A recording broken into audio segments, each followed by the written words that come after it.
All right. How's it going? Hope you're doing well.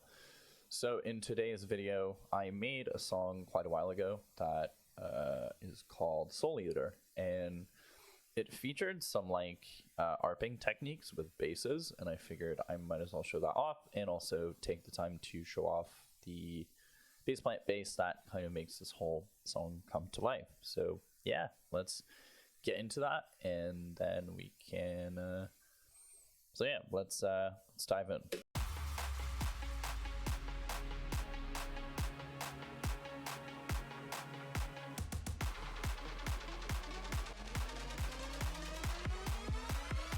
Come for your soul tonight.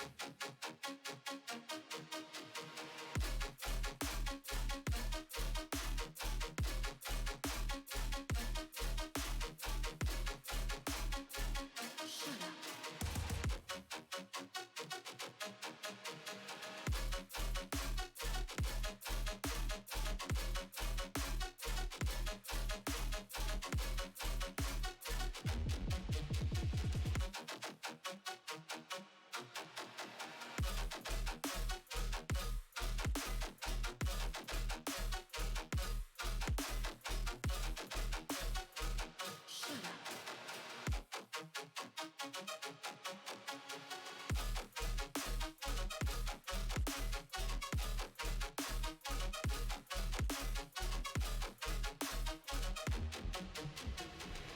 All right, so that's pretty much the bass.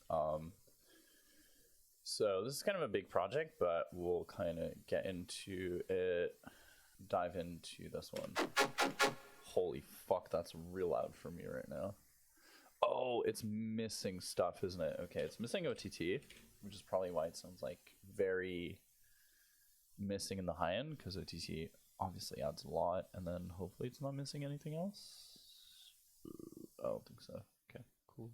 So what is this bass and how does it work? So first of all, we have chords happening, which are getting arped, and this is kind of what that looks like. So it's going eighth notes, pinky down, which is kind of a cool pattern. Most of the patterns that I use is up, down, up, down. I like converge, diverge a lot, and pinky up. All the pinkies are like fun. Sometimes the thumbs up too, but those are the main patterns that I use for the arps. Now, this bass is relatively simple.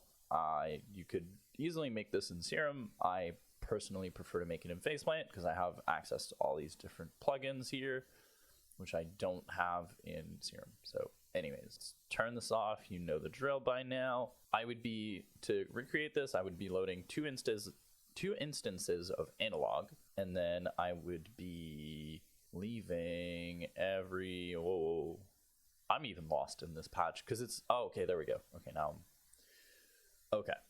So I think I didn't edit any of these. It's been a while since I've made this patch, so it's going to take a second to kind of figure it out. But anyways, so both of these instances are playing. The only difference, harmonic +2, and then this LFO is automating both of their gains, and that's it. Oh, and I have unison on. I think it's stock, except the spread is all the way down. This was probably when I was like really worried about stereo imaging, so I was kind of like making a lot of mono sounds. I kind of changed my tune a little bit on that now. I'm less scared of it. But I think it's kind of normal to be scared of it, especially when you're playing shows, because you don't want like sounds to disappear.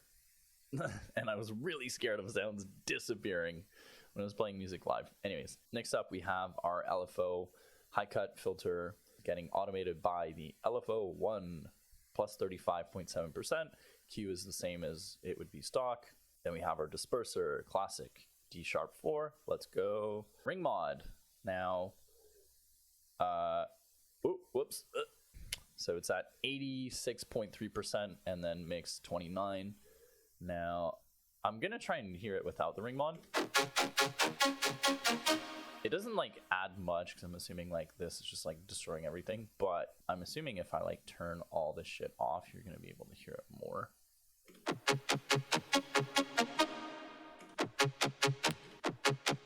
Just like adding a bit of texture and grain.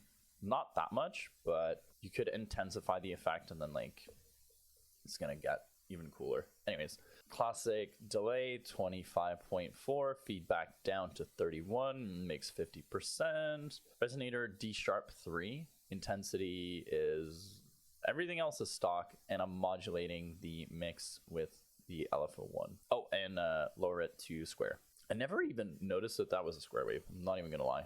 Like I just don't even think about it when I'm using it, but this is a saw wave and this is a square wave, so I'm assuming it's, don't know, doesn't matter. Okay, next up, Bit Crusher. Don't know what I've changed. I think I just fucked around with a bunch of knobs and then got to this. So mix 5%, motherfucker.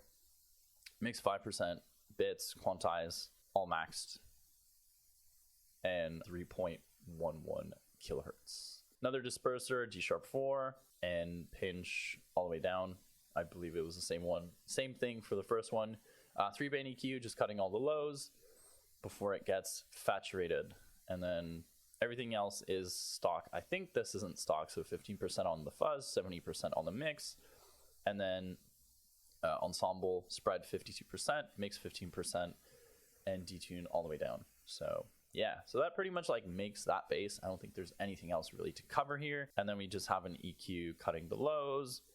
Another EQ cutting the lows. I don't know why, but okay, cool, whatever. I guess I was high. This is literally pointless, so you don't need it. I don't know why it's there. OTT. Normally I use the X for OTT, but I don't have it on this computer right now, so it doesn't matter. But OTT, literally only thing that's different is time, 1000%. Delay that I didn't end up using. Reverb, 12%. Low cut, high. Nothing else is changed. Another EQ. Holy fuck, why? Okay. Yeah, okay. I know why. So basically, after I OTT'd and saturated, I was like, okay, there's probably going to be some more lows. So I cut it. Honestly, you don't really need it because you could probably just like cut it here, which I didn't.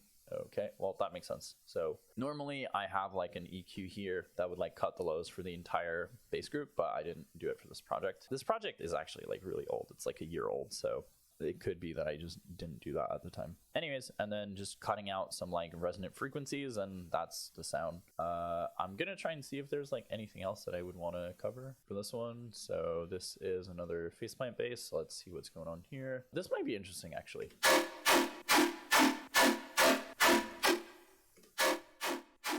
This sounds like complete garbage, but basically it's the same. Oh, I don't think I even covered those effects. Let me go back here then. Oh, all it has is like a limiter. I'm pretty sure it's stock. Doesn't matter. You could do it with or without. Honestly, saturator is going to do essentially the same thing as if you had the limiter. I think I just wanted to be fancy and experiment. So let me just look at these real quick just to see. Okay, so the ring mod is different. So the mix is at 100%, and then the frequency is at 383 hertz. Let me see. Delay is at 27 milliseconds. Resonator is at D sharp 3. I think everything else is going to be the same pretty much. Oh, I think there's 2 resonators. Yeah, 2 resonators, D sharp 3, which is probably giving it that like really weird tonality. And I don't think this is different. I think this is exactly the same. Oh, and the harmonics are up 7%. And that's, and then instead, like the other one is longer. And then I believe the reverb is upped a little bit or not. Oh, there's delay on it. That's what I'm hearing. Yeah. But yeah, that kind of makes up that sound, and it's a derivative of this patch. This is something I do a lot in my projects, is take, you know, the patch that kind of starts the whole song out and then just duplicate it a bunch of times and like figure out a bunch of different ways to use it. And yeah, so that's what I would definitely recommend it if you don't do that already, is just like take your main patch and just like resample it a bunch or like fuck around with a bunch of settings, and then you'll get some like cool results that you can use in your tracks. But yeah, I think that about like covers this one. I guess I could talk a little bit about the ARP. So like what I'm actually doing with it, because that is kind of what kind of made this track come together. So basically I believe I used the same chords that I probably used in the intro, which is here. Yeah, so these are the chords. So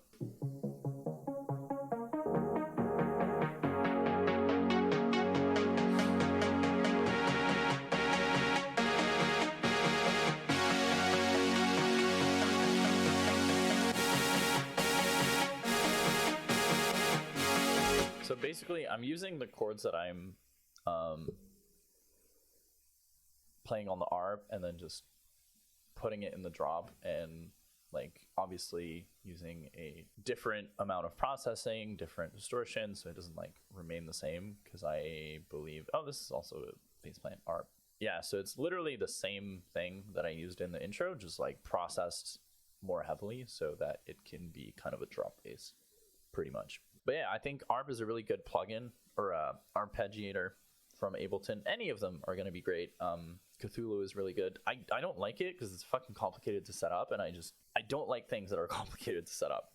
I know deadmau5 uses it. It's a really good plugin, but like I like being able to just pick up the arpeggiator and just fucking chuck it in, and that's good to go, right? And also, if you wanted, this is another like cool little trick. If you want to, so what you want to do is pull up a MIDI track and then go into the ins part, and then select the part that you want to get MIDI information from. So in this case, I want to get it from the ARP. And so all I do is I select the record arm, and then I go, whoa, okay, I don't want to hear it, and then I just like record like that. And it's going to take all the MIDI information from the arpeggiator and just put it down here, so I can later edit it if I wanted to. So yeah, that's a really cool way to kind of edit your ARPs without, you know, going in here and trying to tweak the settings. This is like way easier because you can actually see the notes, and then you can pitch them down, up, right, left, whatever you want. And yeah, so little bonus tip for you guys. Also, another bonus tip, which I really didn't know before. If you press Shift Tab, it goes like that. So that's super cool. I learned that on a Subtronics live stream, and it literally changed my entire life, because now I do that. And you can do that on sounds too, which is really cool. So instead of like double clicking every time, you just Shift Tab, Shift Tab, Shift Tab. Little bonus tip for you guys. Anyways, hopefully this was helpful, and hopefully you got something out of this. But yeah, anyways, more faceplant stuff coming your way soon. Also Serum stuff, because I also use Serum, and Serum is also great, but I am completely biased in saying that faceplant is better because I use it way more and I like it way more. Anyways, yeah. Thanks for watching, and laters.